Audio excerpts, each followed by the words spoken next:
Welcome to our lightning talk. Today we are exploring an ethical dilemma social workers often face when an elder and an informal family caregiver do not agree.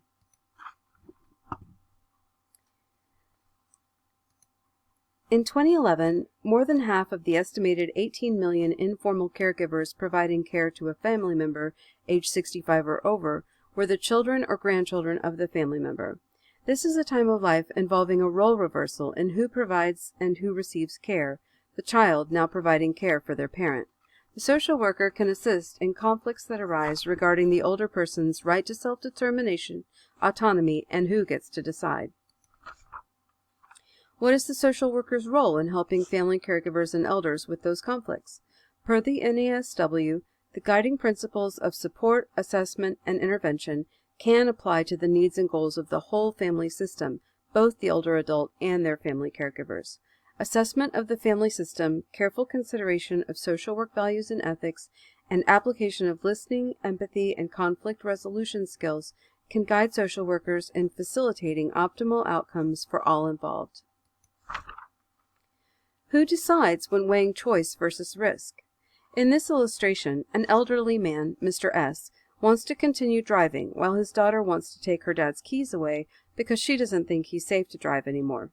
Both people are looking at the same situation, but Dad feels that getting to maintain his own choices outweighs the risks, while the daughter feels that the risk is too great for her dad to go where he wants when he wants. The social worker can engage in active listening with each person and validate each of their goals, dreams, and concerns. Once each side has felt their point of view is heard, they are more likely to be willing to listen to the other person's point of view. Mr. S., who wants to keep his car keys, may perceive the issue is that his daughter wants to control his life and whereabouts and treat him like a child. The daughter may perceive the issue being that her dad is stubborn and won't listen to her when she's trying to help him. As geriatrician Dr. Kernizan explained, quote, "As families and doctors, we often prioritize safety and longevity, but here's the thing. For most older adults, the goals of safety and longevity bump up at some point against the goals of autonomy and independence.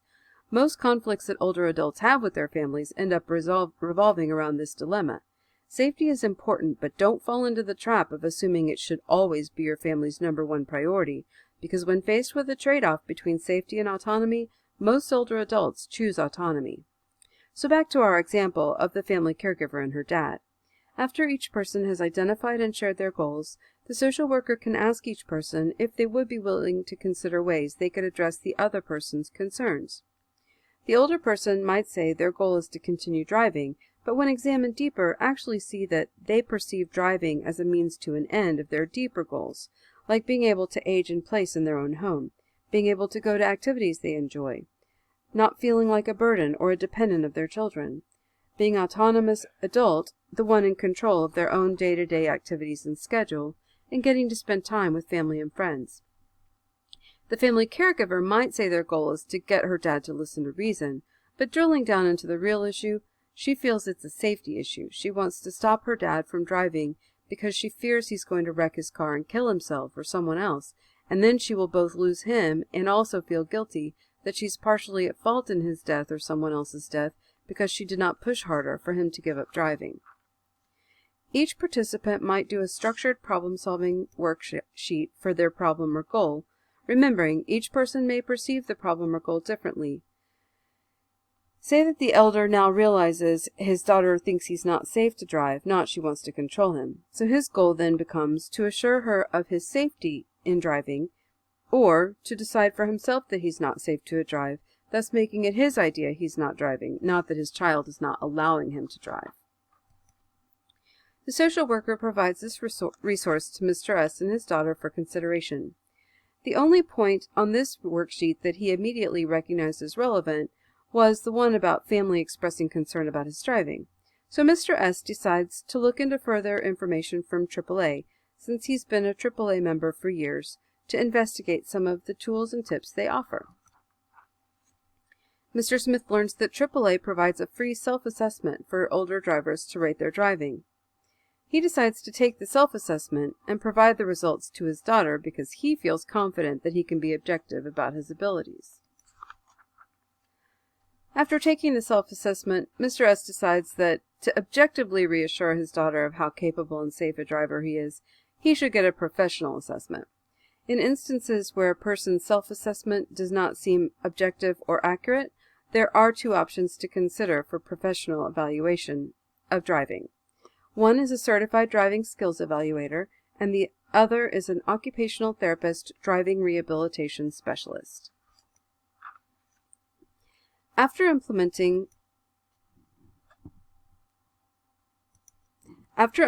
his plans to demonstrate his daughter's fears about his safety while driving were unfounded, or to gain insight into his ability to continue to drive safely so he can make his own choice about not driving, it is time for Mr. S. to reassess and evaluate how his plan turned out and if the problem is resolved. Meanwhile, Mr. S.'s daughter now understands that her father feels she's trying to control him, which is why he's being defensive and not wanting to listen to her. She realizes a change in her approach is needed and discusses her problem and goal with the social worker. The social worker provides her some resources to help her with her problem of the power struggle dynamic in her relationship with her father. The Administration on Aging suggests 3 potential approaches for family caregivers to try in conversations with their elderly parents. 1 is to be direct and openly express concerns and ask questions. 2 is to try an educational approach, sharing an experience someone else had with their parent and to get their parent's thought on the issue for future reference. 3, treat the elder as an expert by asking them for their advice so their perspective can be determined in a non-threatening way. For example, she could ask her dad, "Which safety feature on your car do you think is the most useful and worth the money, the backup camera or the built-in GPS?" When Mr. S.'s daughter realized that Mr. S. would be the type who had rather be an expert than hear her speaking to him in a scolding or exasperated tone, or saying it's time for her to take away his keys, she asked the social worker when she would know if he could no longer make decisions for himself about his safety. So the social worker shared this resource from the AOA to give 10 warning signs to watch for in her dad. Then Mr. S.'s daughter asked the social worker what she would do if and when he did start showing signs of diminished capacity.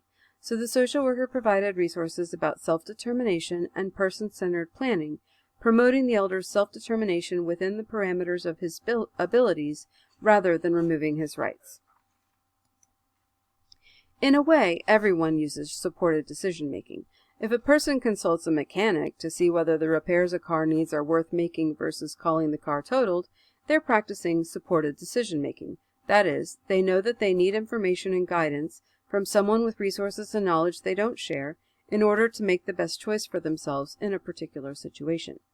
Aaron Bishop, the Commissioner of the Administration on Disabilities, described supported decision-making like this, quote, "Supported decision-making starts with the assumption that older adults with cognitive impairment should retain choice and control over all decisions in their lives. It is not a program. Rather, it is a process of working with the person to identify where help is needed and devising an approach for providing that help. Different people need help with different types of decisions. Some people need one-on-one support. For others, a team approach works best. Some people may benefit from situations being explained pictorially. With supported decision-making, the possibilities are endless. The key is that the process is centered on the person to whom the decisions apply, and it enables the person to make decisions based on his or her wants and preferences. Supported decision-making keeps control in the hands of the individual while providing assistance in specific ways in specific situations that are useful to the person." The daughter now approaches her dad differently, treating him as an autonomous adult, validating and affirming his desire to be in control of his own life and as independent as possible, and assuring him that she wants him to meet his goals and is happy to help. She also offers him this handout from the Administration on Aging about remaining mobile even without driving, to point out to her dad that whether or not he chooses to drive, he can still move around as he decides to do. The conversation between father and daughter, facilitated by the social worker, was a success. After both self-assessment and professional assessment of his driving, Mr. S. had clear guidance that he was still capable of driving safely under specific circumstances. After understanding better what driving means to Mr. S. and seeing the lengths to which her dad had gone to demonstrate that he was still safe to drive on surface streets in the daytime while wearing his glasses and hearing aids, Mr. S.'s daughter agreed that she would stop talking about taking away his keys. Additionally, they both agreed that every year, or sooner if Mr. S. had an accident, he would see the OTDRS for a reevaluation. Now the social worker's ethical dilemma of which client in a system to support primarily, and of balancing choice and safety, risk, and right to self-determination was resolved. For further detail on the topics covered today, please consider these resources. About your speaker today. My name is Delilah Ray. I've been married 30 years. I'm the mother of 3 grown and almost grown children. I'm a self-employed childbirth educator and birth doula since 2004, and I'm currently pursuing my Master's of Social Work at UTA with a specialization in direct practice in health and medical social work.